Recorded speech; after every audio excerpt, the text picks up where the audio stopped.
so guys I hope तपाईँहरू सबै सन्चै हुनुहुन्छ होला म पनि एकदमै सन्चै छु होइन आज चाहिँ दादा र मेरो प्लान के थियो भन्दाखेरि टक्क हामी चाहिँ लैजाउमा आएको छौँ अहिले सो अगाडिको भिडियो चाहिँ देखाउनु पाएन दिललाई नै भेट्नु पर्ने थियो भेटिसक्यो सो दादा चाहिँ त्यहाँ हेरिरह अफरहरू बिहान देखेको भएर टक्कसँग आएको गाइस सो या कुन यही हो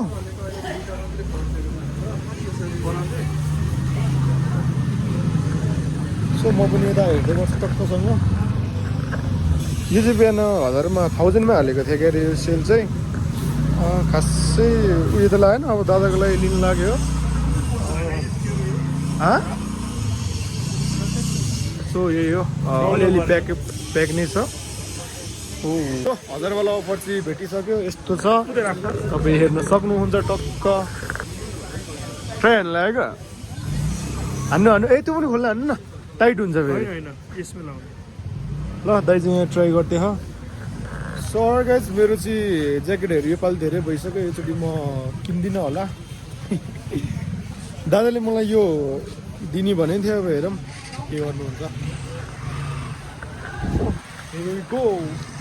है कस्तो देखेछ ए म्याचिङ हान्दै रह त यार हावा चाहिँ तातो भास त फिलिङ छैन ये ब्लैंक ब्लैंक निकला है सर अर्को ट्राई हान्नु न निस्किँदा के निस्किँदैन होला सबै त एउटै खालको रहेछ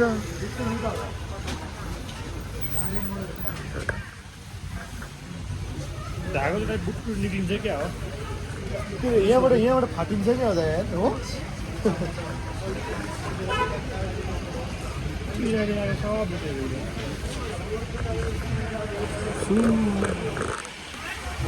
अर्को ट्राई हाल्नु नि एकचोटि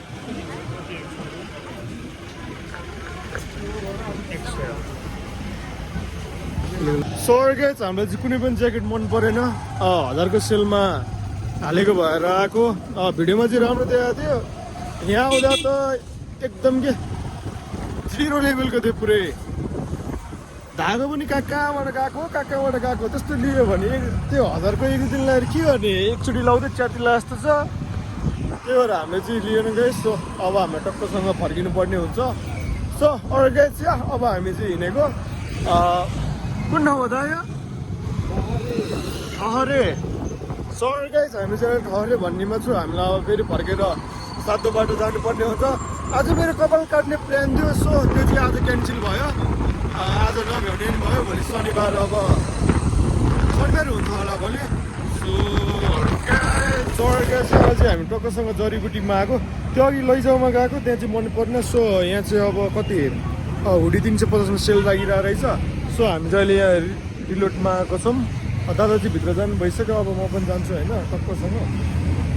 तर यार वाइल के ज्याकेटहरू पनि त्यो भिडियोमा बनाएर देखाएको जस्तो नहुने कस्तो भइदिने क्या सो क्राउड ठिकै छ दादाभित्र के छ मेरो केटीहरू अहिले चाहिँ पसल जानु लागेको है मौसम चाहिँ यस्तो भएको तर मेरो हात चाहिँ देख्छ क्या यो मेरो हात ठुलो भयो जस्तो छ मौसम चाहिँ अलि वाइल्ड नै भएको आज होइन तर त्यो पाहाडहरू पहिला देख्थ्यो अहिले पोल्युसनले गर्दा देख्दैन क्या किन नदेखा सो गाइस म चाहिँ जाँदैछु पसल राडा भेजमा ल्याउँछु भनेर अघि गएको है चिकन मात्र रहेछ तर दाइला ज्वरो चाहिँ आएको रहेछ हिजो चाहिँ आज चाहिँ टाउको मात्र दुखे रहेछ ज्वरो आएको जस्तो चिकित्सा भएको रहेछ होइन अब म पसल जानुपर्ने हुन्छ गाइस मौसम यस्तो छ सरी गाइस म चाहिँ पसल पुग्नु लागिसक्यो पसल चाहिँ त्यही हो सबजना मस्तले खेलिरहेको छैन त्यहाँ जाँदैछु अङ्कल त्यो अघिको चिकन दिनु न सुप मै खानु पऱ्यो यार अङ्कल त्यस चिकनकै दिनु न सो मसँग चाहिँ 40 त्यो दुइटा दिनु चिकन अघि निकाल्नु भएको अर्को अघिको ल हाम्रो अङ्कल चाहिँ यहाँ खाना खानुभयो यो होइन उतै त्यो अघि तपाईँले झिक्नु भएको यो त्यो चाहिँ नखाने क्या अघि दुइटा पिस निस्किदियो है ल गाइस मैले चाहिँ चौधो लिइसकेँ यहाँ र सालेहरूको नि जोडी छ यार मुलाहरूले कहाँबाट पाउँदो रहेछ यार म मुलाले मात्र नपाउनु रहेछ क्या वाइल्ड छ यार मौसम त तर के गर्नु दाइ बिराम भएर कहीँ जानु पाउँदैन मैले त कहीँ जाँदिनँ मेरो लाइसेन्स छैन कि त्यही भएर मात्र अस्ति एकचोटि निस्केको थिएँ यार चिट हान्दिएर तर त्योभन्दा अगाडि त कतिचोटि लिएर जान्थेँ कि बाइक तर त्यो चिट काटिदियो नि दाइले मलाई बाइक दिँदैन गाइस सर ग्यास अब चाहिँ हामी कपाल काट्न हिँडेको टक्कसँग होइन दादा चाहिँ त्यता बाइक लिन जानुभएको छ सो कपाल चाहिँ अघि भने जस्तै खले जस्तो भयो भन्छ कि कतिले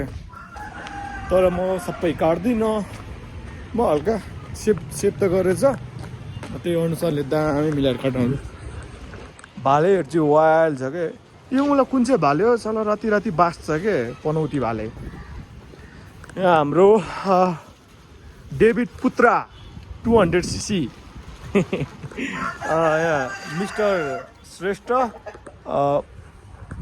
तपाईँले त चिन्नु भइसक्यो होला मिस्टर श्रेष्ठलाई मेरो दादा होइन टक्कसँग भ्लगहरू आएको छ युट्युबमा हेरिदिनु होला गएर यो चाहिँ मेरो फर्स्ट भिडियो हुन्छ होला है सो गाइज हामी चाहिँ अहिले टक्कसँग सातो बाटो पुग्यौँ होइन तर यहाँ आउने बित्तिकै वाइल्ड जाम लाग्छ कि गाइज यहाँ हेर्नु न होइन मौसम चाहिँ अहिले पनि बबाल छ मलाई त त्यो आकाश देखेर किन हो त्यो माछाको उयो त्यो खुर्किने बेला निस्किन्छ नि त्यस्तै लाग्छ यार गाइज टक्क यस्तो छ होइन अब कपाल भने त यस्तै हो टोपी लाउनु पर्छ जाडो बवाल देखेर होला है सो कमेन्ट गर्नु होला कस्तो देखेछ सर गाइज कपाल काट्छु भनेर आएको तर पसल नै बन्द रहेछ यसो हेर्दा त कति महिनादेखि बन्द छ जस्तो लाग्यो यार अब योचोटि कपाल काट्न जुरेर रहेन छ म आफै गएर काट्छु अब घरमा सो बिरामी भगाउनु अरे यो कपाल त यार वाल भार कस्तो नजुटेको यार 2 दिनपछि आउँदा नि सर गाइज अहिले चाहिँ हामी के अरे कपाल काट्ने भनेर आएको तर हामीले कपाल चाहिँ अब बन्द भएर काटेन सो हामीलाई चाहिँ एउटा बाइकर्सको विन्टर कम्बो यहाँ सेल लागिरहेको रहेछ मुस्टो.com मा दादा र म आएको छु यहाँ होइन अब सो अब त्यो कम्बो चाहिँ रेडी गर्दैछ अरे हेरेर मन पऱ्यो भने मन पर्ने लिने हो कि सेट मन पऱ्यो भने लिने हो एउटा कम्बो चाहिँ के अरे रेडी बनाऊ भने हेरौँ न कस्तो छ नत्र के भएन मैले झन् भइहाल्यो त्यही त कोर्फिट लगाएर क्वालिटी लगाएर सर गाइजहरू चाहिँ हामी टक्कसँग रुममा आइसक्यो होइन तर आजको दिन चाहिँ अघि नै जाँदासम्म चाहिँ खत्तमै थियो तर पछि चाहिँ वाइल्ड दामी मजा आयो होइन रमाइलो भयो पाटन साटनको गल्ली घुम्यो अनि फेरि लगन हिल गएर हामीले वाइल्ड सामानहरू ल्यायो सामानहरू चाहिँ वाइल्ड छ गाइज हामीले किनेर ल्याएको 180 रुपियाँ किलो टमाटर कसैले एफोर्ड गर्न सक्छ यसो तर वाइल्ड महँगो भएर रहेछ नि गाइज अनि चेस्ट गार्ड कम्बोमा लिने भने तर महँगो पनि भयो जस्तो लाग्यो तर छुट्टैलीको यो चाहिँ प्योर लेदरवाला हो यो पनि राम्रो लाग्यो मलाई यो मेरो पस चड्डी भइहाल्यो अनि यो चाहिँ दादालाई यो नर्थ फेसको बबाल खालको ज्याकेट किन्यो मासु पनि छ है गाइज टक्कसँग यहाँ मासु अनि चप्पल छ अरू के ल्याएको थियो हामीले त यति मात्र हो यति मात्र सामान हो सो अलिकति किचन चाहिँ बिहानसम्म चाहिँ बगाले थियो दाइले मिलाइदिएको अहिले चाहिँ मिसी भएछ फेरि राख्ने ठाउँ पनि छैन राखिदिएँ सो अब चाहिँ मलाई पसल जानुपर्ने हुन्छ हियर इज मनी होइन पैसा यहाँ छ सो अब निस्क्यौँ होला लगन खेलको चाहिँ किन भिडियो बनाइन भन्दाखेरि पनि त्यहाँ वाइल्ड क्राउड थियो कि क्राउड ओभरै थियो मोबाइल चोटिदिन्छ कि भनेर मैले गोजीमै चिल्लाएर राखेको चोरहरू पनि चोरहरू जस्तै छेउछेउमा थियो डर पनि लागिरहेको थियो भ्याचपुच हानेर भाग्यो कि जस्तो पनि लागिरहेको थियो कि तर हाम्रो पुरै सेफ्टीमा आएको थियो फुल सेफ्टीमा यस्तै हो अब मलाई मासु पकाउनु पर्ने हुन्छ किचन चाहिँ यस्तो भयो धेरै फोहोर पनि भएन यस्तो दामी कसले सफा गर्छ भने के हामीले गर्छौँ यहाँ होइन